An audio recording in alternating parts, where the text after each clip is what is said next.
আসসালামু আলাইকুম। আবারও চলে আসলাম আরেকটি বাগানে, আরেকটি ব্লক নিয়ে, নতুন ব্লক। এটা লকনা আম।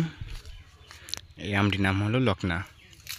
এই আমটির আর আমার জানার মতে অন্য কোনো নাম নেই, তবে এই আমটি খেতে খুব সুস্বাদু হয়ে থাকে। যখন আমটি পাকে তখন মানে অনেক অনেক স্বাদ লাগে, অনেক।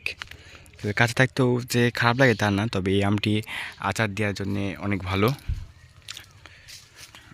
তবে আমাদের এই বাগানটাতে আম আসছে, খারাপ আসে নাই। আমার বাসাটা হলো মূলত রাজশাহী জেলার বাগা থানার তেঁতুলিয়ার সাইডে আর কি। তো আপনারা যদি আম নিতে চান, লকনাম যদি নিতে চান, তাহলে স্ক্রিনে দেওয়া নাম্বারে যোগাযোগ করতে পারেন। আমরা কুরিয়ারের মাধ্যমে গোটা বাংলাদেশে পাঠিয়ে থাকি।